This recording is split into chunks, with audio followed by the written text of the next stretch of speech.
Amigos, ¿qué tal? Muy buenas noches, bienvenidos a Mundo Empresarial. Hoy conversaremos sobre los derechos de autor, sobre la propiedad intelectual. Estará con nosotros Lori Self, socia de un estudio de abogados norteamericano que tiene particular interés en defender la causa de los derechos de autor. Regresamos tras la pausa.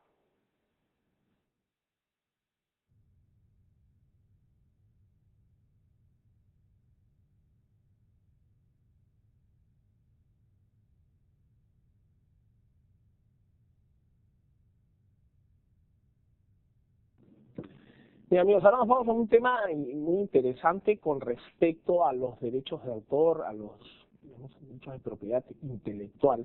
Vamos a conversar con Lori Self, ella es socia del estudio de abogados Covington and Burling de Washington. Ellos tienen una misión muy importante alrededor de la protección de los derechos de autor y en general las actividades de piratería, estar alertas a que no ocurran en otros mercados fuera de los Estados Unidos y también ciertamente en los Estados Unidos, pero principalmente donde la incidencia de la piratería es mayor. Vamos a conversar con ella para ver qué es lo que tiene que comentarnos alrededor de este marco legal norteamericano.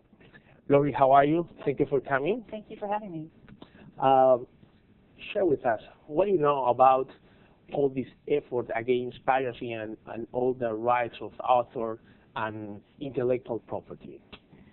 Well, certainly for the U.S. government and for U.S. industry, intellectual property is a top priority. There have been efforts for the past 2 decades to enhance respect for intellectual property throughout the world and protection of intellectual property, but the focus has really broadened to understand not only the impact of piracy on software companies and other producers of intellectual property, but also to understand the impact on the broader competitive landscape. Many companies throughout the world pay for the intellectual property they use, the software they use, and when they're forced to compete with companies that do not, that steal software and other forms of intellectual property, there is a clear competitive harm that results. Absolutely. And the U.S. government is increasingly focused on addressing piracy not only as a harm to the companies that produce intellectual property, but also to those companies that play fairly and that pay for the software and other forms of intellectual property they use. Unfortunately, our company could be maybe the kingdom of piracy. we don't respect a lot all the rights in terms of intellectual property. So it is very well known that in Latin American countries this happens, right? So is it possible to fight against piracy from the States? Is it possible to control this problem?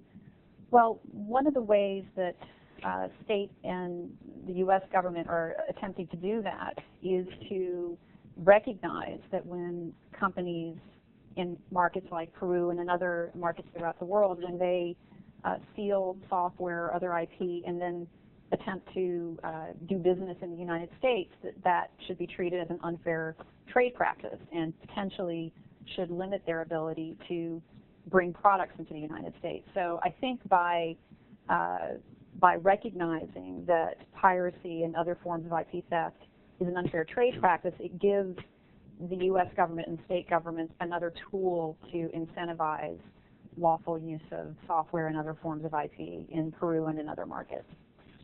Are there a lot of options to control piracy? I mean, you can do an inventory and ask about the origin of those products.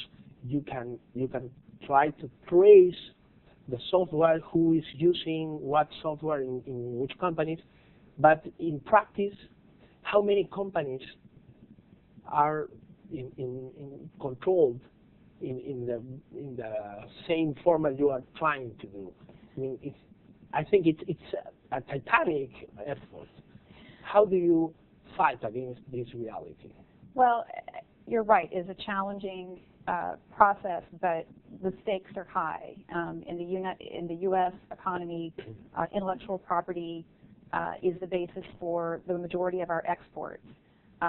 It's certainly the basis of our innovation economy, and it's increasingly important to our manufacturing economy. So when you talk about addressing piracy in markets like Peru and in other markets throughout the world, it's directly related to our ability to grow our economy. So the stakes are very high, the challenges are high, but I think there are a variety of options. And again, one of the more creative options that we're pursuing in the U.S.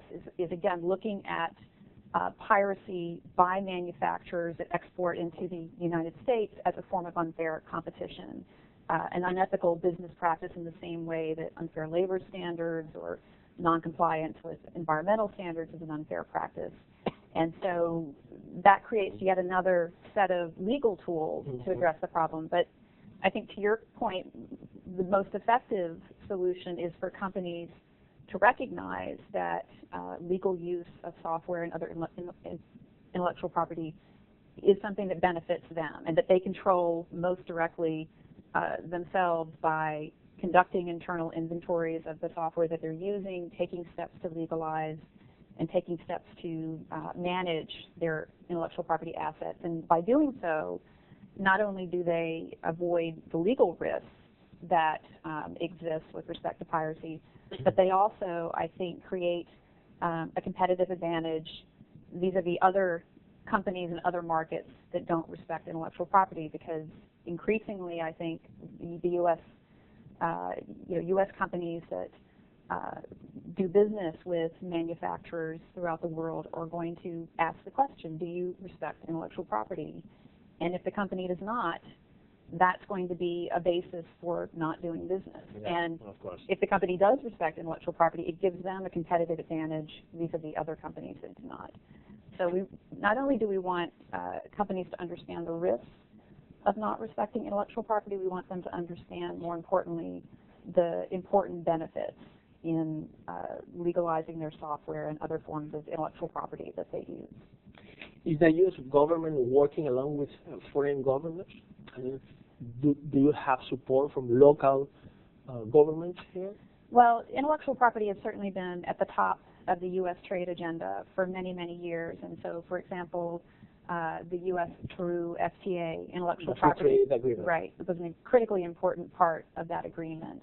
And that's been an important step. But the point is that there are additional steps that need to be taken, and one of those steps is recognizing that intellectual property harms the broader competitive landscape. It creates an unfair business advantage for those companies that steal IP, and it makes it harder for honest companies to compete fairly.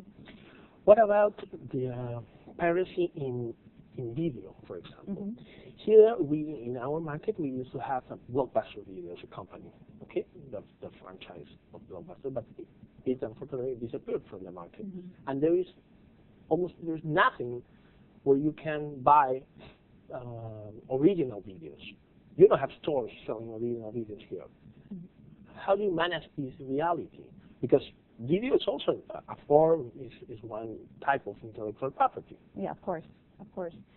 Well, I think it's important for Peruvian businesses and creative industries to understand that when businesses are driven out of the market because of piracy, not only do the U.S. companies suffer, but it kills the potential for a local video content-based industry in Peru. And so I think to a large extent there has to be a commitment within the creative community in Peru, there has to be a commitment within government that in order to create this innovative base within Peru, we have to respect intellectual property rights. And that's true for video, it's true for software, it's true for every innovative sector. How is the internet affecting this scheme of legal points around intellectual property? Well, it certainly makes it challenging. I mean, as we all know, it makes it far easier in some respects to obtain pirated content. It makes it easier to disseminate pirated content. But the internet it's now part of our economic fabric, and it's a critically important part. So it creates challenges, but in some ways it creates opportunities as well, because I think now local artists recognize that they have this global platform to promote their works, but obviously they need the foundation of intellectual property rights to protect their work. So hopefully there will be a greater understanding that intellectual property not only benefits large established companies, it also benefits entrepreneurial companies, independent artists. It's really a critically important component to having a vibrant, global, innovative economy. What can you recommend to a small company that maybe doesn't have the budget to acquire a software, paying the same standards in abroad? Okay, what can you recommend? I'm not trying to look for an excuse. Mm-hmm. I'm just trying to understand the reality. Okay, there are a lot of companies that they want to use, but they can't use because they don't have the money to buy those softwares. Which would be the solution, the market solution to those companies? For example, Microsoft has some special conditions to special markets, right, where the average level of spending is very much lower than other markets. What do you recommend to those companies? Well, I think first of all they need to understand that using legal software, legal intellectual property is a fundamental part of good ethical business practices. And so, in the same way that you would not go out and steal the computers that you have in your operation, there's really no justification. Or your car. Exactly. There's no justification for stealing software. You need to, that has to be a fundamental premise of doing business. And then I think to your point about Microsoft and other software companies, I mean, they have a very long tradition of working with users across a broad spectrum of size and business models to develop licensing solutions that are workable and affordable. And so a significant step is working with your software partners to find licensing models that work for your business. But I think importantly, beyond just the sort of legal ethical obligation, I think there needs to be a recognition within businesses that using pirated software carries risks. It creates security vulnerabilities. The threat of the cost could right. be very high, right? Right, exactly. When you compare the potential costs of using illegal software, both in terms of legal risks, security risks, those are far the benefits far outweigh the potential costs. Okay, Lori, thank you for coming to the show. Thank you very much. Thank you for your time, and have a nice trip in Peru. Thank you very much. I appreciate it. You're very welcome. Lori Self es socia del estudio de abogados Covington & Burling de Washington y estuvo con nosotros explicándonos la importancia del respeto a los derechos de autor y en general a la propiedad intelectual, particularmente en la industria del software en nuestros países. Regresamos, señores, tras la pausa.